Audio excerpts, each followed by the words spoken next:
Déjà, j'aimerais bien remercier, je vais commencer par remercier le PIM pour l'accueil que tout le monde m'a réservé ici. Là, j'ai découvert le labo en fait la semaine dernière et c'est vrai que j'étais assez émerveillé par à la fois l'équipe et puis les installations. Donc c'est vraiment une bonne expérience en tout cas. J'espère que ça portera ses fruits.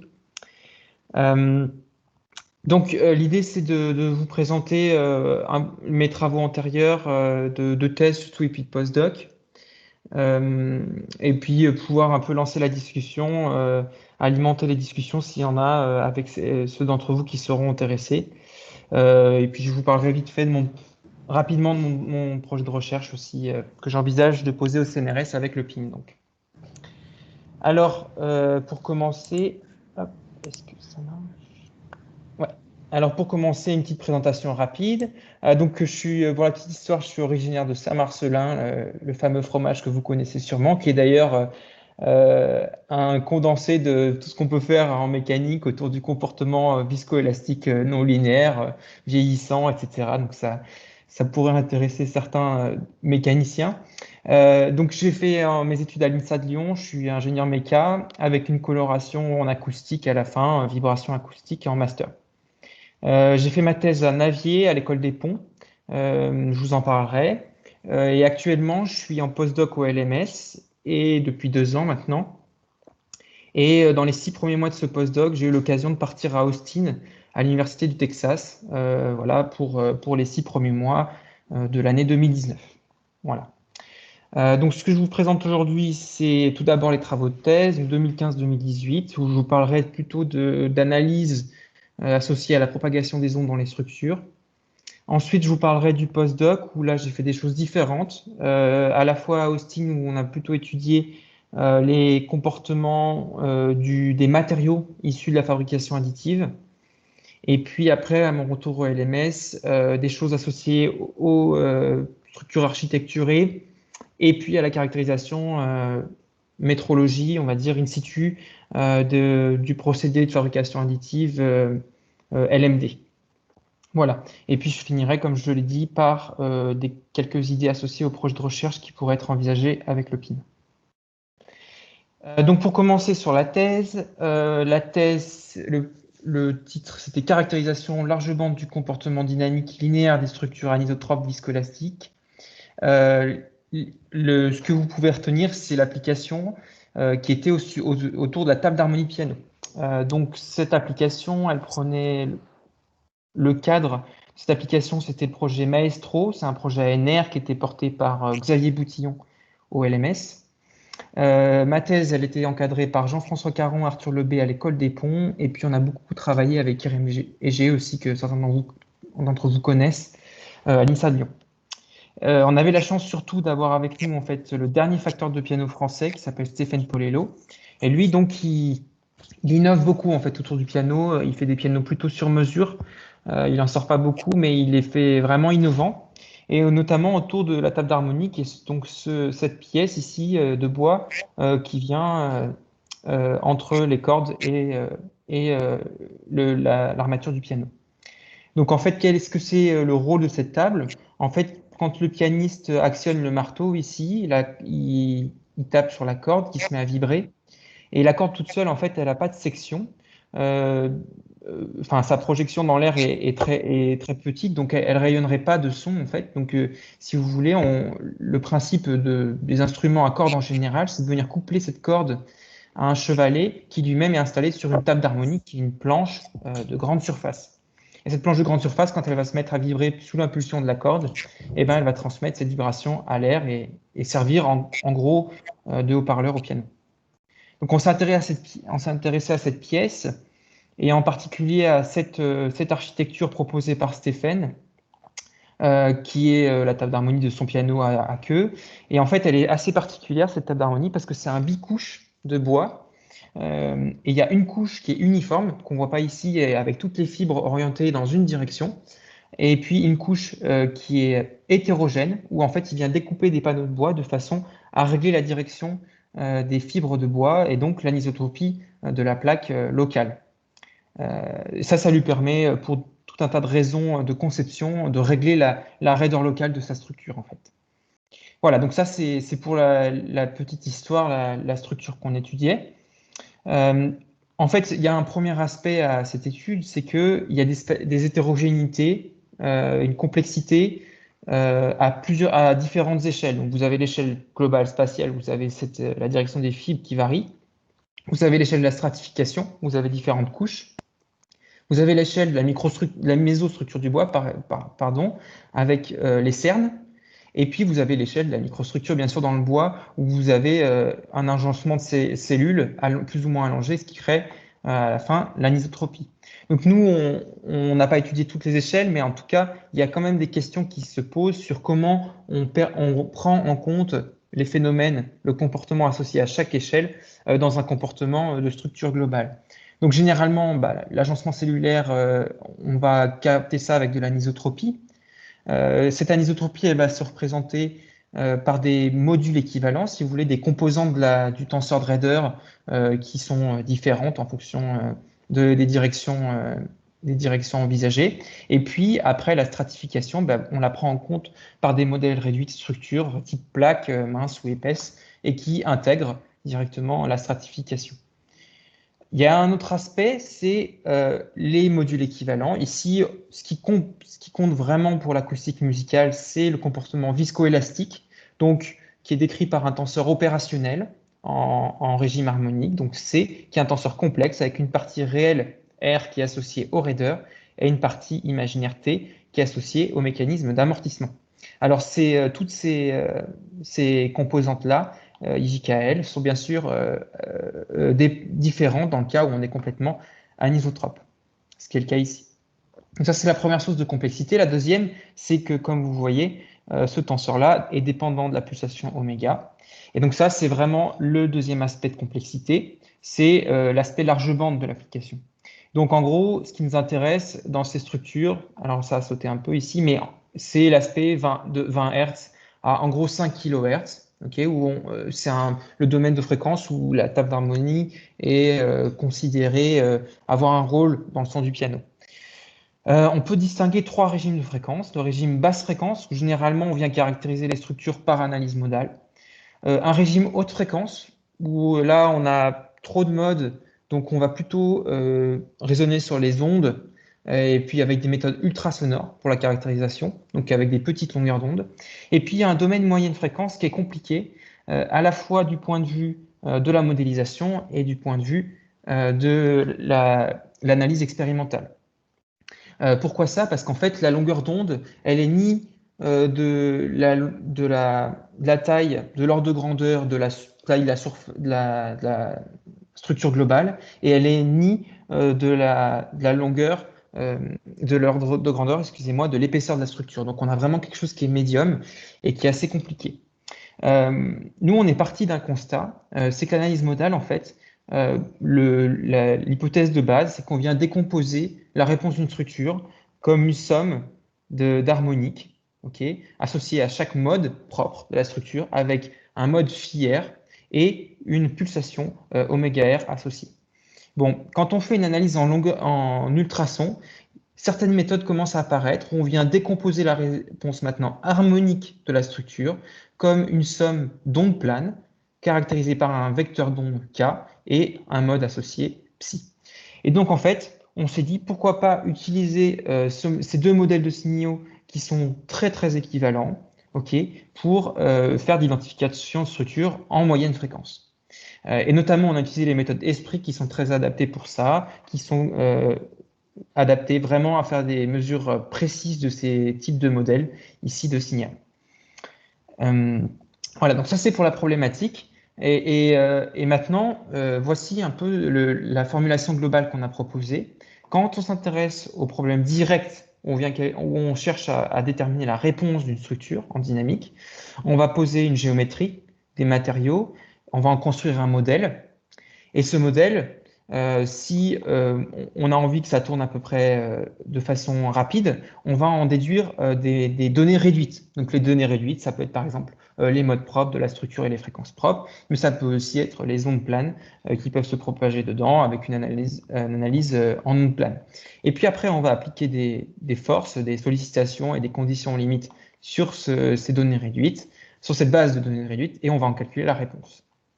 Nous, ce qu'on propose, c'est le problème inverse associé à ça, c'est-à-dire qu'à partir d'une mesure de notre réponse U, on va appliquer la méthode d'esprit pour extraire depuis cette réponse en champ avec énormément d'informations des données réduites, donc typiquement pulsation, vecteur d'onde, etc. Donc réduire drastiquement le nombre de degrés de liberté, de données d'entrée pour le problème inverse, et puis faire l'identification sur ces problèmes, sur ces données réduites.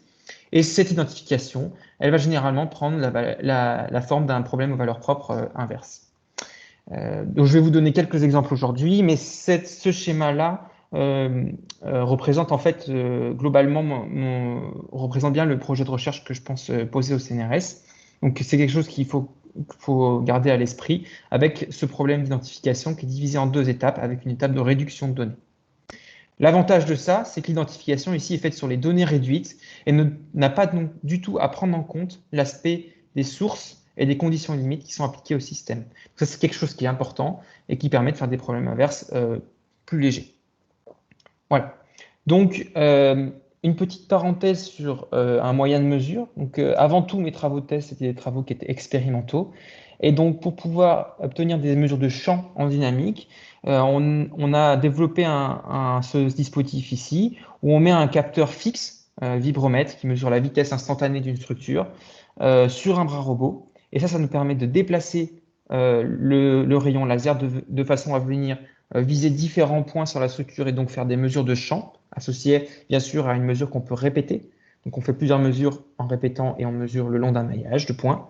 Et donc ça nous permet de mesurer à la fin une vitesse 3D de notre objet. Donc ici, par exemple, appliqué à la table d'harmonie, on est capable d'obtenir des mesures de ce style qui correspondent à la réponse transitoire de la structure après un impact dans le coin, par exemple ici.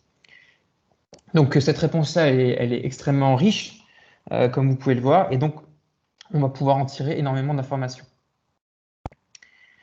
La première application de ça, c'est l'analyse en nombre d'ondes. Donc là, je vous ai dit que j'allais vous parler surtout de propagation d'ondes sur mes parties, sur les travaux de thèse. Donc ça, c'est la première application où en fait on vient extraire de la réponse harmonique de structure unidimensionnelle, on vient extraire une collection de nombres d'ondes et en faire des problèmes inverses. Donc quel est le principe?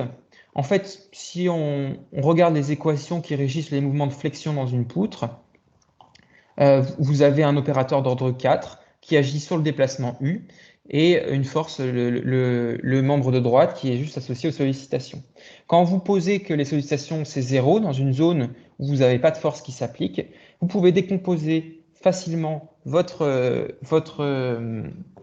réponse en une somme de 4 ondes élémentaires qui ont toutes en commun un vecteur d'onde KB, un nombre d'ondes, excusez-moi, KB, qui dépend de la pulsation oméga, et qui est directement associé au paramètre du milieu de propagation. Donc, typiquement, le module Young, qui peut dépendre de la fréquence, et puis les aspects de la section et la densité.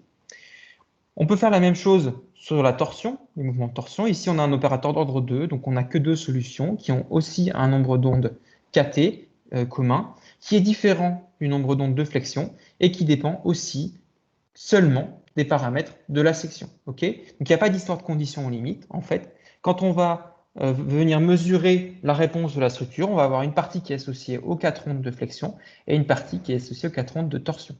Okay, les conditions en limite appliquées, elles ne vont pas agir sur les nombres d'ondes, mais bien sur les amplitudes associées à chaque onde qui vont en fait vous sélectionner les ondes qui sont présentes dans votre signal. Un exemple de ça, donc on vient mesurer la réponse d'une poutre qui fait 1 mètre avec notre dispositif et on obtient cette réponse-là temporelle. Donc ce qu'on peut en faire assez classique, c'est de prendre la transformée de Fourier temporelle de cette affaire-là pour obtenir le régime harmonique. Mais quelque chose qui est un peu moins classique, c'est de prendre la transformée temporelle et spatiale de façon à obtenir le spectre en pulsation et en nombre d'ondes. Et voici ce qu'on obtient quand on fait augmenter la fréquence. Vous voyez que la longueur d'onde va diminuer. On observe deux pics ici sur le spectre qui sont associés aux deux nombres d'ondes, deux ondes de flexion qui sont propagatives. On va aussi observer plus haut en fréquence d'autres pics qui apparaissent au centre du spectre et qui sont associés aux deux ondes de torsion. Okay, donc l'idée qu'on a eu, en fait, c'est venir identifier ces pics-là avec des méthodes adaptées qui permettent d'augmenter largement la résolution pour faire des identifications précises et en donner des problèmes inverses. OK? Donc, c'est ça le principe. Donc, typiquement, avec notre méthode Esprit, on va venir mesurer la réponse de notre poutre et appliquer Esprit dessus. Et on va obtenir une dépendance de nombre d'ondes, KB et KT, en fonction de la fréquence. Okay, donc ça, c'est la donnée brute qu'on va pouvoir utiliser. Et maintenant, on va pouvoir faire des problèmes inverses là-dessus. Donc typiquement, si on prend la loi associée à la torsion, on peut identifier le module de cisaillement G en fonction de la fréquence, comme en inversant la loi de dispersion, si vous voulez. Et donc, on se sert du nombre d'ondes KT pour identifier notre module de cisaillement G. On s'aperçoit qu'en fait, il est pratiquement constant avec la fréquence. Maintenant, on peut identifier à l'aide de lois régissant la flexion un module de Young, E, qui lui aussi dépend de la fréquence. Donc, selon le modèle de l'air où on a une poutre mince, on obtient cette loi inverse qui nous donne cette identification du module Young. Et on s'aperçoit que cette fois-ci, le module Young, il dépend de la fréquence. Et notamment, il diminue, ce qui est pas vraiment en concordance avec les lois qu'on doit avoir qui sont associées à la causalité de notre système. Normalement, le module de Young devrait strictement augmenter en fonction de la fréquence. Et donc, on se pose cette question-là et on se dit, prenons en compte les effets de cisaillement dans notre poutre en prenant un modèle de poutre épaisse qui prend en compte les effets de cisaillement et donc le module de cisaillement qui a été identifié auparavant. Et on s'aperçoit que si on fait cette identification, on a le module en vert ici, qui est lui faiblement croissant avec la fréquence, mais surtout presque constant. Et donc, on s'aperçoit que le modèle de poutre épaisse est largement suffisant pour décrire la réponse de notre structure sur la bande de fréquence qui nous intéresse. On peut faire ça pour la partie réelle de nos modules, mais on peut aussi faire ça sur la partie imaginaire qui est associée au mécanisme viscoélastique et venir déterminer des mécanismes d'amortissement en fonction de la fréquence. Donc ça, c'est des résultats qui sont assez proches de ce qu'on peut faire en DMA, par exemple, où la DMA va peut-être aller un peu plus haut en fréquence. Ici, c'est plutôt basse fréquence. Mais ce qui est important pour vous de retenir, c'est qu'ici, on peut identifier un modèle rhéologique sans d'hypothèse du tout sur ce modèle, sans connaissance a priori sur ce modèle, et ça de façon vraiment indépendante des conditions limites et de la sollicitation qu'on a appliquée au système. Voilà, donc ça, c'est pour la partie nombre d'ondes, analyse en nombre d'ondes. Merci. Pardon. Excusez-moi. Donc, la deuxième partie, c'est l'aspect analyse en vecteur d'onde. Donc, c'est la généralisation de ces analyses-là en fait en 2D. On va s'intéresser en fait aux plaques surtout. Donc, quel est le principe? Ça part d'un constat expérimental en fait, si vous voulez, où on va venir mesurer la réponse harmonique de la structure d'une plaque et venir tracer le spectre vecteur d'onde et fréquence. Et voilà ce qu'on observe quand on augmente la fréquence. On s'aperçoit qu'on a des pics d'intensité sur le spectre qui sont vraiment organisés selon des géométries très particulières. Donc ici, c'est une ellipse associée aux ondes de flexion. Et plus on va monter en fréquence, plus on va observer différents mécanismes. Et ici, je peux m'arrêter ici, où vous avez différentes formes qui sont associées aux différentes ondes qui se propagent dans la plaque. L'idée, ça va être de venir identifier ces mécanismes de façon bien résolue et de faire des problèmes inverses à partir de ces choses-là.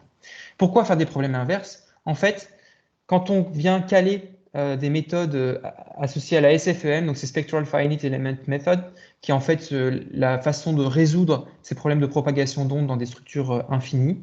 Quand on vient caler ces résultats-là qui nous calculent en fait des vecteurs d'ondes directement, eh ben on s'aperçoit qu'on a une très très bonne corrélation entre les résultats expérimentaux et les résultats numériques, prédictifs. Avec typiquement, quand on augmente en fréquence, on peut s'arrêter ici, vous avez le bleu qui correspond à l'onde de flexion, le orange qui correspond à l'onde de cisaillement dans le plan, et le jaune qui correspond à l'onde de compression, traction-compression. Et on voit qu'on arrive à capter, à séparer déjà ces différents types d'ondes et à les capter, leur dépendance en fonction de l'angle de propagation de l'onde, étant directement associée à l'anisotropie de la structure. On voit, alors on le voit peut-être moins là, on le voit bien ici, par exemple, on voit qu'on a ce cercle ici aussi, qui est présent. Et ce cercle, c'est, quand on fait le calcul, c'est directement associé à la vitesse des ondes dans l'air, la vitesse du son en fait, c'est 340 mètres secondes. Et en fait, ça c'est vraiment associé au fait qu'on a une plaque qui est très légère en composite et donc qui est couplée à l'air.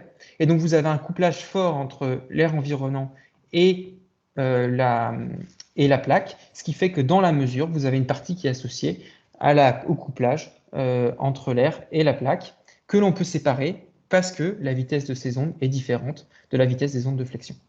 Voilà, donc ça, c'est vraiment le principe de base avec cet aspect séparation des différents mécanismes de déformation qui est fondamental. Le principe, c'est quoi de notre analyse? C'est venir faire la mesure d'une réponse harmonique de structure. Dans cette réponse harmonique, vous avez des ondes planes qui se propagent avec différents vecteurs d'ondes que j'ai tracés ici avec des flèches. On va venir identifier ça avec la méthode d'esprit et reconstruire ce qu'on va appeler des surfaces de dispersion expérimentales qui représentent en fait la vitesse des ondes ou leur vecteur d'onde. C'est équivalent en fonction de la fréquence dans l'axe Z. Okay, donc la reconstruction, elle se passe comme ci. Okay, donc là, vous avez la fréquence qui augmente et on vient identifier une collection de vecteurs d'onde. Okay, donc ces surfaces sont forcément discrètes parce qu'on obtient un spectre de vecteurs d'onde à chaque fréquence et elles correspondent bien sûr à différents types d'ondes. Donc, cette identification, je vous la repasse. L'idée, c'est de venir comparer ces résultats-là avec des résultats numériques associés au calcul de la propagation des ondes dans le milieu infini. Et vous voyez que vous avez un très bon accord entre les différents types d'ondes qu'on peut avoir de façon prédictive avec un modèle numérique et les résultats expérimentaux, toujours de façon indépendante des conditions limites.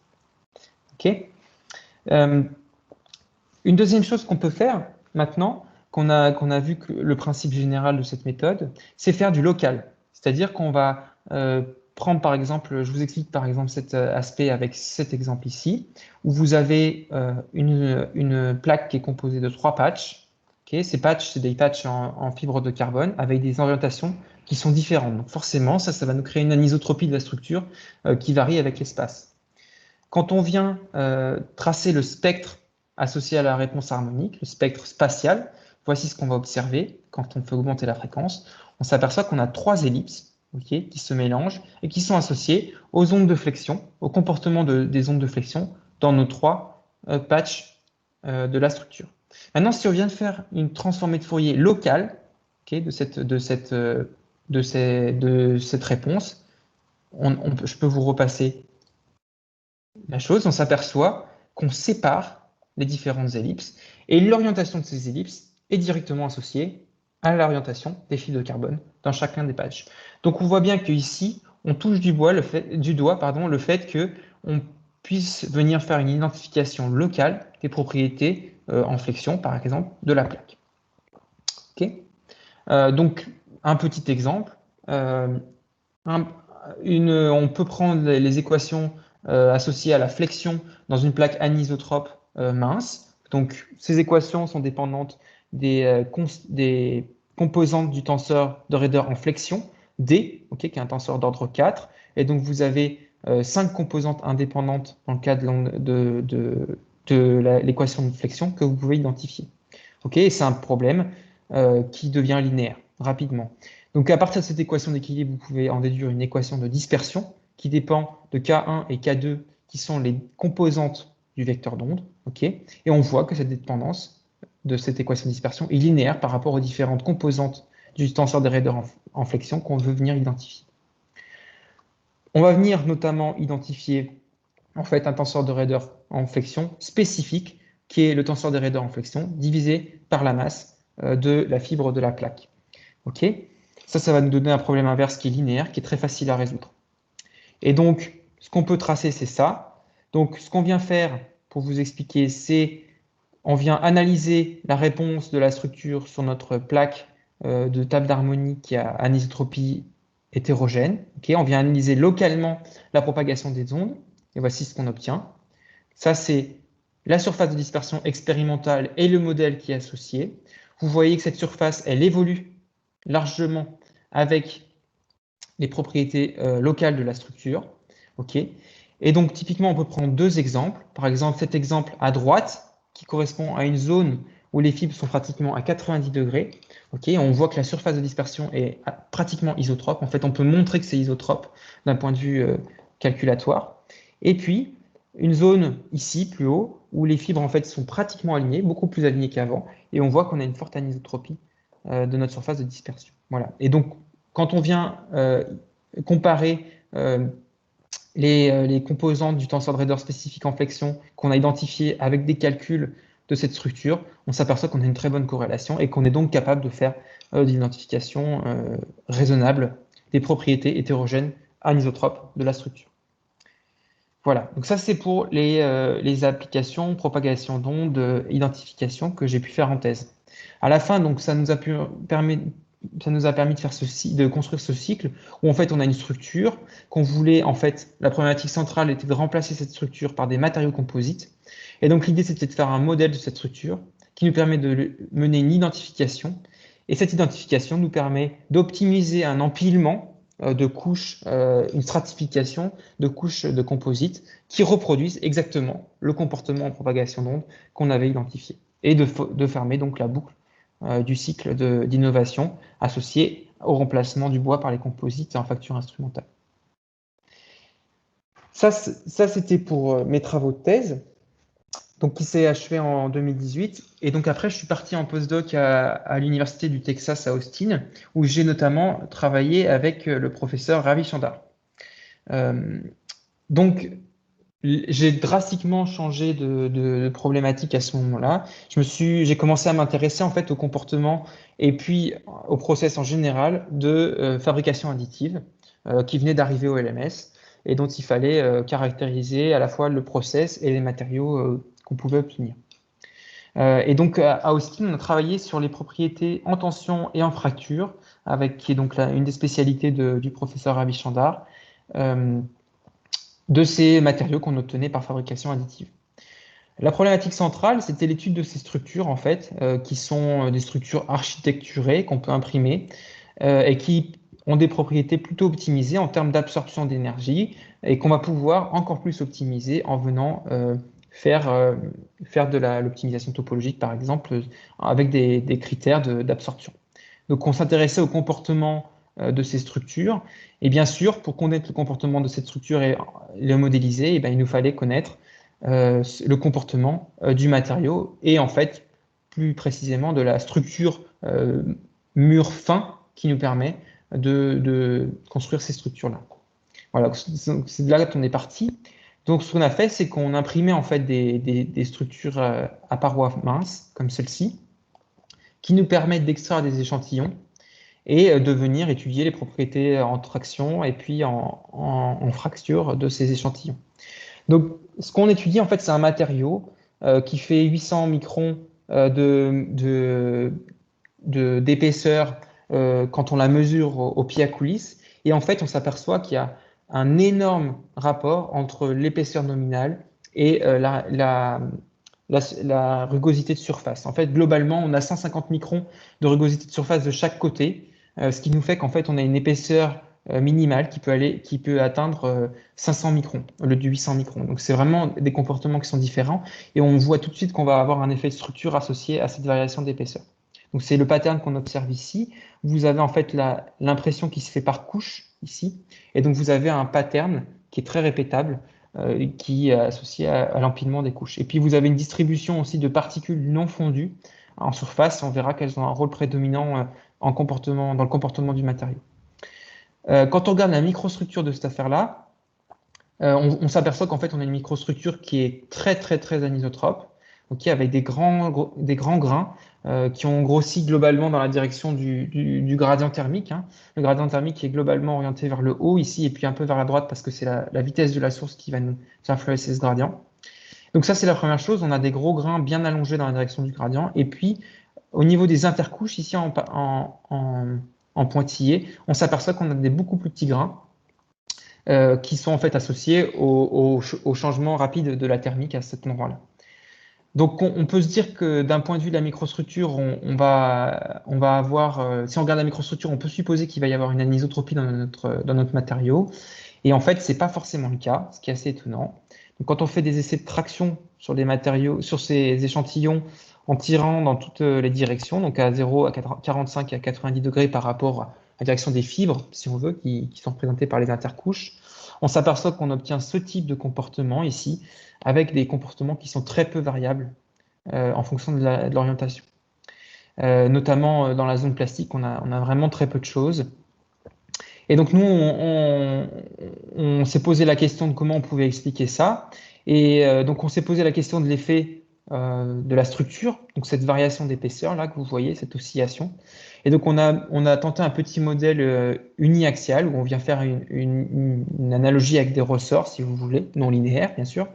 Et en fait, si on vient identifier sur un des essais en fait, ou sur lequel on a une déformation qui est homogène, l'essai qui est parallèle aux fibres, on vient identifier la loi de comportement et qu'on vient la reproduire dans un essai où on est perpendiculaire aux fibres, où cette fois-ci, il faut prendre en compte la variation d'épaisseur, on s'aperçoit, ici sur cette figure, qu'on arrive totalement à capter la petite anisotropie qu'on avait sur les lois de comportement. Donc la loi expérimentale est en vert et la loi prédictive est en pointillé, on arrive à complètement capter les effets juste avec cette petite analogie à la structure et sans prendre en compte une anisotropie associée à la microstructure du matériau. Vous voyez que c'est quelque chose qu'on voit bien sur les échantillons une fois qu'on a tiré dessus. Vous avez la zone qui est non déformée ici, qui correspond au talon du dog bone, du spécimen. Vous voyez que sur l'aspect, quand on tire parallèlement aux fibres, vous n'avez pas de changement de l'aspect de surface du matériau. Et quand vous tirez perpendiculairement aux fibres, vous avez un lissage qui s'opère à l'endroit où vous avez des fortes déformations. Et ça, c'est vraiment un signe qu'il y a un effet de structure qui apparaît. Voilà.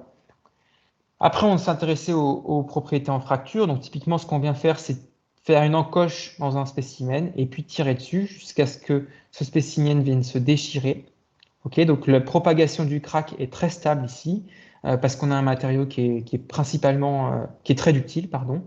Et donc, ce dont on s'aperçoit, c'est qu'encore une fois, en fait, nos propriétés en fracture, à la fois au niveau de l'initiation du crack et de la propagation, sont très équivalentes, quelle que soit la direction de propagation de la fissure dans le matériau. Donc ça, c'est assez étonnant. On pouvait s'attendre à avoir un effet associé à l'orientation des grains, ce qui est globalement accepté dans la communauté, hein, que le fait de traverser les grains perpendiculairement ou longer les joints de grains, c'est quelque chose qui est très différent d'un point de vue de la mécanique de la fracture. Donc on s'attend à une anisotropie et ici, on n'a pas du tout. Donc on s'est posé la question, pourquoi c'est comme ça? Et la première chose qu'on a fait, c'est essayer de venir chercher les maps de déformation, de faire de la corrélation d'images locale sur ces échantillons pour voir qu'est-ce qui se passait. Et donc, on a proposé un schéma qu'on appelle time reversal, où on vient en fait identifier la géométrie du spécimen une fois que le crack s'est propagé, ce qui nous permet de connaître très très bien la géométrie du crack et de venir résoudre en fait les déformations très très proches du crack. Okay, donc si vous voulez, on vient l'état de référence dans lequel on fait la corrélation d'image, c'est cet état-là. Cet état-là, on prend cette image-là comme image de référence et on vient faire notre corrélation à l'envers avec un domaine qu'on connaît bien d'un bout à la fin. Et après, on vient refaire notre transformation de façon à ce que les déformations qu'on calcule soient bien des déformations mécaniques associées à un état de référence initial. Okay, et donc, on a ce type de map de déformation où on arrive bien à résoudre ce qui se passe à proximité des lèvres du crack. Voilà. Ça nous permet de faire tout un tas de mesures, notamment une qui est intéressante, c'est quand on vient s'intéresser à l'histoire des déformations le long du flanc du crack, ici. Okay, donc on va se placer ici et on va tracer la déformation en fonction du temps. Donc vous avez l'extension globale du spécimen ici, en X, qui correspond en fait, qui est la même chose que le temps, et puis la position A curvilinéaire sur la propagation du crack, okay, sur l'abscisse du crack, qui est en l'axe vertical. Et donc vous voyez que jusqu'à ce que, avant l'initiation du crack, là, qui correspond à cette ligne rouge ici, vous avez juste la singularité, okay, des déformations qui se construisent. C'est bien ce qu'on observe ici. Okay. Et puis une fois que vous avez le crack qui s'initialise, et ben, on va avoir un régime stationnaire en fait qui s'installe. Comme on peut voir ici, en fait, les lignes de niveau sont toutes parallèles les unes aux autres, ok, avec en fait une position du crack tip qui correspond à peu près à un niveau de 40% de déformation. Okay. Ça, c'est des données qui sont intéressantes d'un point de vue de la physique, mais qui aussi nous permettent de venir formuler des modèles de fracture assez simples, en fait, qui sont juste basés sur un critère cinématique de rupture. Voilà. Donc ça, c'est un peu les conclusions de ces travaux-là. On est venu faire aussi, quand on s'est posé la question de la raison de cette isotropie dans les propriétés de fracture, on est venu faire des essais in situ en microscopie électronique à balayage. Et ce dont on s'aperçoit, en fait, c'est que, avant tout, c'est pas vraiment la localisation de la déformation au niveau des intercouches qui compte, mais plutôt la présence de ces particules non fondues, ici sphériques, qui sont en fait le lieu de nucléation de plein de microvides, en fait, si vous voulez, qui vont créer plein de cracks. On voit ici que quand on commence à tirer, on a quelque chose qui paraît être vierge de cracks, mais quand on commence un peu à tirer, en fait, vous avez plein de micro-cracks qui se créent tout au long de ces petites particules non fondues et qui vont, à la fin, avec leur ouverture successive, complètement diriger la propagation du crack. Et donc, vu que ces particules sont à peu près uniformément réparties sur la surface, on va en fait avoir une propriété de propagation du crack qui dépend très peu en fait de la direction dans laquelle il se propage. Ça, c'est la conclusion globale de ces travaux-là. Ensuite, je suis arrivé au LMS et j'ai encore un petit peu changé de thématique. Donc, avec qui j'ai travaillé au LMS, surtout avec Andrei et Daniel, Andrei Constantinescu et Daniel Vespatro, et puis Eric Sarkaluc, un petit peu sur les aspects fabrication additive. J'ai aussi un peu pu travailler avec Philippe Oanili et Yanis Balit, qui étaient deux doctorants du laboratoire avec qui on a fait des travaux en commun. Donc les premiers aspects, c'était l'étude des matériaux architecturés. Et l'idée, en fait, c'était de venir capter, avec de la corrélation image adaptée, la relation entre les mécanismes qui régissent le comportement de structures architecturées à différentes échelles.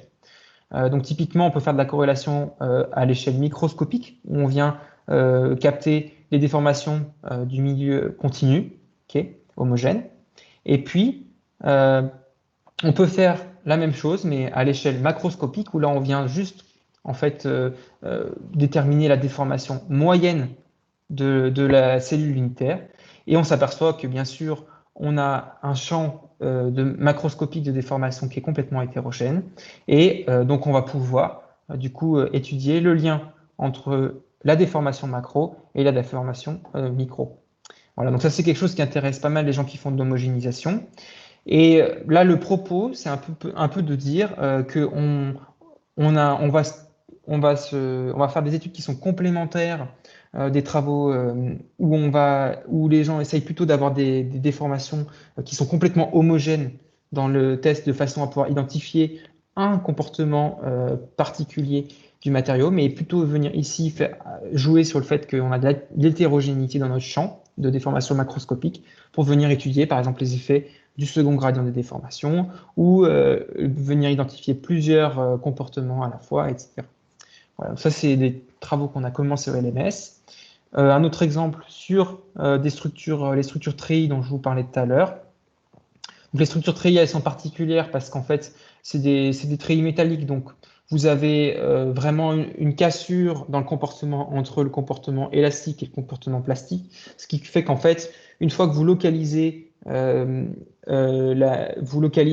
le comportement micro des déformations plastiques, vous avez une raideur qui chute drastiquement et vous transformez votre matériau d'une poutre à une charnière plastique. Okay, donc en fait, ce qui dirige vraiment le comportement de ces structures, c'est la création de charnières plastiques. Et donc une nouvelle fois, en fait, on vient faire le lien entre la déformation macro et la déformation micro, entre guillemets, où on vient chercher en fait la façon les croisements entre différents murs viennent s'agencer. Okay, on s'aperçoit notamment dans ce type de structure qu'on a un mode de flambement global, okay, comme on voit ici. La sortie de la phase élastique globale est associée à un mouvement de flambement global qui est associé en fait à un repliement de certaines croix où les charnières plastiques se créent. Et on voit qu'on va avoir un pattern avec des croix bleues qui sont associées à une grande déformation, et puis des croix vertes ici qui sont complètement restées indéformées pendant la déformation. Donc ça, c'est des choses qui sont intéressantes d'un point de vue du comportement micro. Voilà, donc ça c'est pour les aspects corrélation d'image multi-échelle. Et puis le dernier aspect, c'est un aspect plutôt suivi, métrologie in situ du procédé de fabrication additive. La motivation, c'est quoi en fait?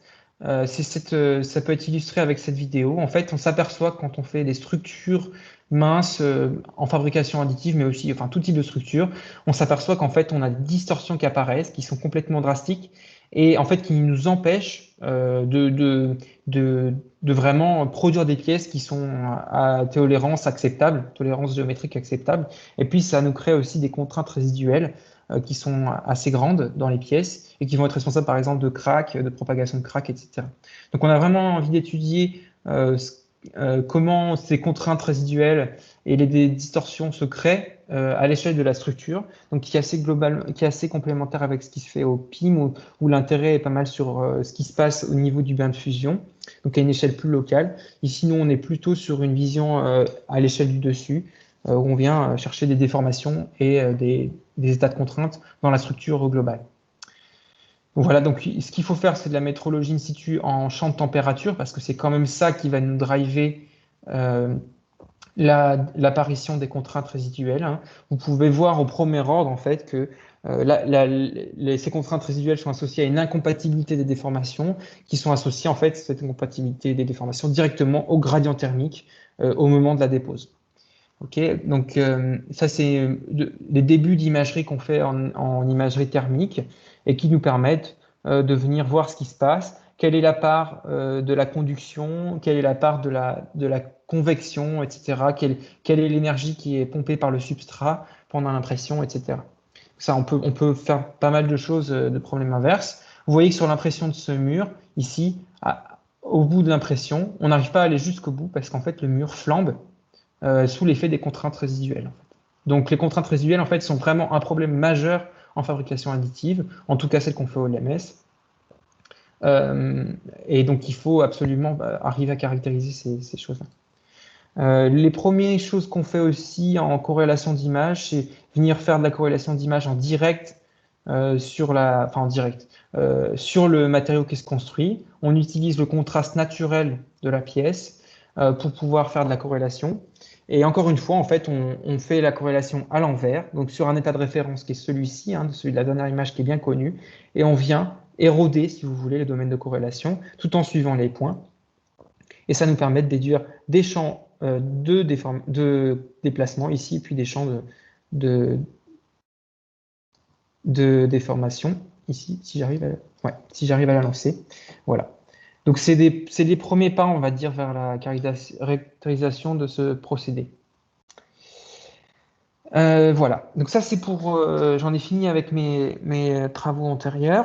Donc, il y a différentes pistes qui peuvent être proposées pour le concours du CNRS associé à ces recherches.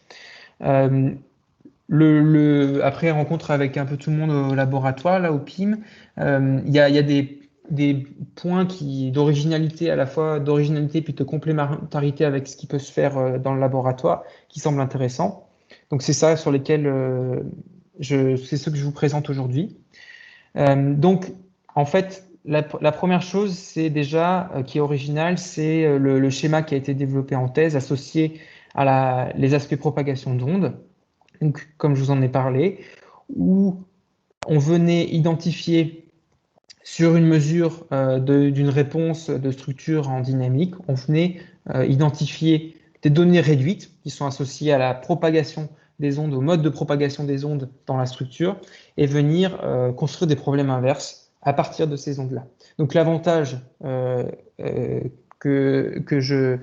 qu'on y voit là-dedans, c'est le fait d'avoir la réduction de données au départ qui nous permet vraiment d'extraire les données pertinentes pour le problème et de vraiment réduire la quantité de données qu'on va mettre dans un problème inverse de façon à l'accélérer et aussi à améliorer beaucoup le rapport signal-bruit, en fait, si vous voulez, la quantité d'informations pertinentes. Et la deuxième chose, c'est le fait d'utiliser ce type de données permet de nous affranchir en fait de la géométrie exacte de la structure et des conditions limites et initiales qui sont impliquées dessus. Et donc, formuler des problèmes aux valeurs propres inverses de façon générale qui nous permet d'identifier des paramètres qui rentrent dans la construction du modèle de la structure. Donc ça, c'est le principe global. Il y a deux applications deux grands axes, on va dire, qui sont envisagés. Le premier, c'est la caractérisation expérimentale et puis l'identification des matériaux architecturés, slash périodiques, slash métamatériaux, où en fait on a un cadre numérique et théorique qui est vraiment assez bien établi. On a pas mal de résultats dans la littérature, mais on n'a pratiquement pas de données expérimentales associées à ça. En fait, les mesures que font les gens globalement sur les métamatériaux pour venir identifier et justifier la présence de band gap, etc., ça va être des mesures globales, type coefficient de transmission, amortissement global de la structure, niveau de la réponse. Et donc là, on apporte un outil qui vraiment se conforme à la théorie, c'est-à-dire on va venir faire des analyses en ondes, où on va venir extraire les vecteurs d'ondes, qui sont vraiment la base des calculs sur ces types de structures. Voilà. Et typiquement, les applications, c'est de faire des problèmes inverses pour identifier. Donc par exemple, typiquement, ici, sur un nid d'abeille, c'est un résultat qu'on a publié avec l'article sur l'analyse en vecteur d'onde. En fait, vous avez une fréquence de résonance interne de la structure à 34 kHz qui est associée à un mode de pompage, en fait, si vous voulez, entre les peaux.